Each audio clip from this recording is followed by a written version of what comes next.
সবাইকে আশার অঙ্গন থেকে অনেক অনেক শুভেচ্ছা। সকালবেলা চলে আসছি এসআই কাউন্টারে, চলে যাচ্ছি ঢাকার উদ্দেশ্যে। মনটা খুবই খারাপ। স্বাভাবিক নিজের শহর, নিজের বাড়ি সব কিছু রেখে চলে যেতে হচ্ছে। এই যে ব্যাগগুলোর দিকে তাকাতেই মনে হচ্ছে যে আমার কান্না চলে আসতেছে, চোখে পানি চলে আসতেছে। আসার দিন কতই না আনন্দ। আর এই যে প্রার্থনা বারবার বলতেছে, খালামণি আর কত দেরি, আর কত দেরি। এই তো আমরা একটু বাস স্ট্যান্ডে আগেই চলে আসছি। মানে ভোরবেলা শয়ধানগড়া থেকে তো রিক্সা পাওয়া যাবে না, এর জন্য আমরা একটু আর্লি বের হয়ে গেছিলাম। তো বাস টার্মিনালে এসে দেখি যে আরও প্রায় আধা ঘন্টা 40 মিনিট সময় আছে। তো আর কি, এসা বললো যে আপু চলো যাই, এই সুযোগে একটু নদীর ধার থেকে ঘুরে আসি। আমাদের কথা আর কি বলবো, 3 দিন থাকলাম, 3 দিনে একবারও ক্লোজারে আসার মানে সময় সুযোগ হলো না। এত শর্ট টাইম, তা বলার মতো না। তো যাই হোক, শেষ সময় এসে সে আগের স্মৃতিবিজড়িত সব শহর ঘুরে ঘুরে সিরাজগঞ্জ শহর দেখতেছি আর ভাবতেছি যে আল্লাহ আবার কবে আসতে পারবো। তো যাই হোক, মালসাপাড়ার এই রোড দিয়ে সোজা বের হয়ে যাচ্ছি। এসা বললো যে আপু চলো একটু নদীর ধার থেকে ঘুরে আসি। তো যাই হোক, গোশালার ভিতর দিয়ে বের হয়ে যাচ্ছি আর দেখতেছি যে কত পরিবর্তন হয়েছে। এখান দিয়ে আগে কলেজে মাঝে মধ্যে রিক্সাওয়ালা ভুল করে এ রোড দিয়েও নিয়ে যেত। মানে তাই ভাবতেছি যে শোরুমগুলো অনেক অন্য অন্য, মানে বিভিন্ন রকমের শোরুমগুলো এদিক দিয়ে হয়েছে, বিল্ডিংগুলো হয়ে গেছে, মানে রাস্তা আসলে চেনা যায় না ওইভাবে। এই হলো অবস্থা। অনেক চেষ্টা করলাম যে না আরও 1-2 দিন থাকা যায় কি না। তবে যতটা না অন্য সমস্যা ছিল তার চেয়ে বেশি সমস্যা হলো গরমে। এত গরম, এই গরমে কিছুতেই মানে বাচ্চারা কমফোর্টেবল ছিল না, এই কারণে আর থাকতে পারলাম না। তো ভাবলাম যে না বের হয়ে যাই। তো এই তো নদীর ধারে চলে আসছি। নদীর ধারে এসে খুব ভালো লাগতেছে, এত বাতাস। আর এই যে সব ব্যায়াম করতেছে, যদিও নামা হয় নাই, কারণ ভয় পাচ্ছিলাম যে রিক্সা থেকে নামলে আবার যদি দেরি হয়ে যায় বা রিক্সা যদি না পাই। তো ভাবলি মানে রিক্সাওয়ালা চাচাকে বললাম যে একটু এখান দিয়ে আমাদেরকে ঘুরান। তো এই রাসেল পার্ক তারপরে এগুলো হওয়ার পরে আমার আর আসা হয় না এখানে। বেশ অনেক দিন হলো, অনেক বছর হলে মনে হয় আসা হয় না। বেশ অনেক কিছু চেঞ্জ দেখতেছি।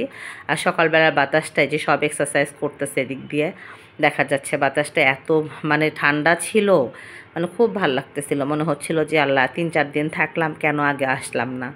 আর আগে যেমন শুক্রবার, পহেলা বৈশাখ বা ঈদের দিন বিকালবেলা যেমন আসা হতো, সেই দিনগুলোর কথা এসার সাথে গল্প করতেছি।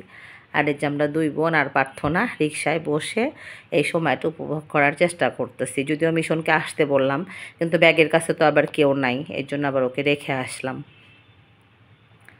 তো যাই হোক, মনটা প্রচণ্ড পরিমাণে খারাপ। অনেকের সাথে দেখা করতে পারলাম না, কথা দিছিলাম। ঢাকায় যখন থাকি ম্যাক্সিমাম আমি তো সবার সাথে ফোনে কানেক্ট থাকার চেষ্টা করি, বলছিলাম যে আসতেছি দেখা করব, কিন্তু সময়ের অভাবে হয়তো পারলাম না। তারাও আমার ভিডিওটা দেখে, কেউ মন খারাপ করবা না বা করবেন না। ইনশাল্লাহ আগামী মানে আবার যখন আসবো, কবে আসবো এটা তো আর বলা যায় না। আশা রেখে যাচ্ছি যে ডিসেম্বরে ইনশাল্লাহ আসবো আবার, তখন না হয় দেখা করব। এই তাই ভাবি যে সময় কত, মানে সবই থাকে কিন্তু সময় থাকে না। এই হলো মানে প্রতিটা মানুষেরই প্রবলেম। একটা দিন থাকলে মনে হচ্ছে যে না বড় ছেলের এই সমস্যা হবে, ছোট ছেলের এই সমস্যা হবে, বা ভাগ্নির এই সমস্যা হবে, ওদের কথা মনে করেই মানে ফেরার তাগাদাটা অনেক বেশি। মা খালা এদের মনে হয় এরকমই হয়, নিজের চেয়ে, নিজের ভালো লাগার চেয়ে মনে হয় যে বাচ্চা কাচ্চার মানে ভালোটাই মনে হয় সবসময় ভাবতে হয়। এছাড়া আর কি করার, কিছু করার নাই। তো সেটা দেখতে দেখতে জাস্ট নদীর ধার দিয়ে প্রায় 4-5 মিনিট একটু রিক্সা দিয়ে ঘুরে ভাবলাম যে না বের হয়ে যায়, আবার দেরি হয়ে যাবে ওখানে। তো যাই হোক, বের হয়ে যাচ্ছে। মনটা খুব খারাপ লাগতেছে, মনে হচ্ছে যে একটু বসতে পারলে, একটু কিছুটা সময় পার করতে পারলে মনে হয় ভালো লাগতো। তো যাই হোক, আবার হবে। তারপরে যে মানে কি বলবো, প্রত্যেকটা জেলায় যে একটা করে এই মসজিদ হয়েছে, এটা চোখে পড়লো। মাশাআল্লাহ খুব ভালো লাগলো সকালবেলার আবহাওয়ার সাথে, প্লাস মসজিদের যে দৃষ্টিনন্দন যে ডিজাইনটা, আসলেও খুব উপভোগ্য। দেখতে খুব ভালো লাগতেছে, মনে হচ্ছে চোখে শান্তি শান্তি একটা ভাব। এই তেষা বলতেছে আপু এটা সব ডিস্ট্রিক্টেই একটা করে হয়েছে, আমার আসলে শোনা হয় নাই বা মনে নাই এইটা। তো যাই হোক, যেই করছে, যার উদ্যোগেই হয়েছে, উদ্যোগটা নিঃসন্দেহে প্রশংসনীয়।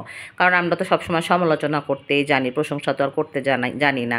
যার 10টা দোষ আছে তার নিশ্চয়ই 10টা থেকে 15টা গুণও আছে, এই সেটা তো বলতেই হবে। তো চাচাকে একটু বললাম যে চাচা, যে রাস্তা দিয়ে আসছি সে রাস্তা দিয়ে যাব না, একটু অন্য রাস্তা দিয়ে নিয়ে যান, যা সিরাজগঞ্জকে একটু মানে ঘুরে ফিরে দেখার যে পিপাসাটা সেইটা।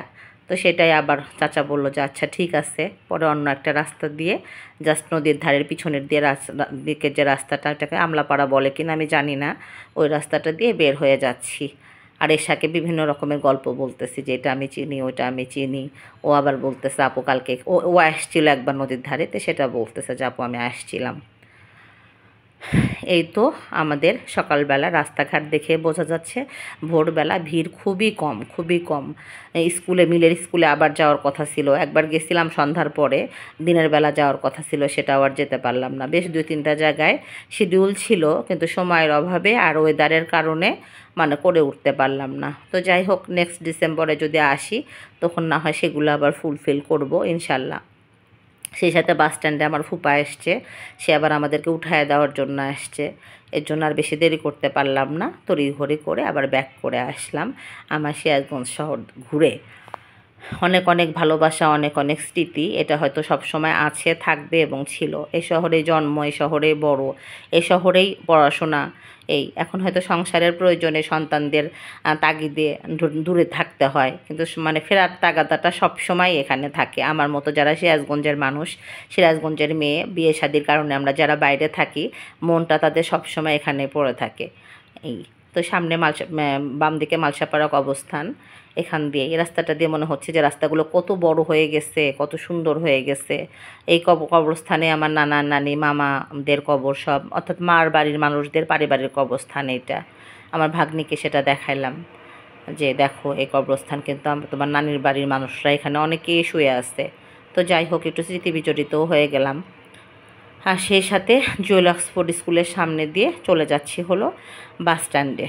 বাসের বেশ সময় হয়ে গেছে, আর ভাবতেছি যে আল্লাহ মানে জার্নিটা যেন সুন্দর হয়, কোনো রকম কষ্ট যেন না হয়, কারণ আমি এমনিতেই বাস জার্নিতে খুব একটা কমফোর্টেবল না, বেশ অসুস্থ হয়ে যাই। এই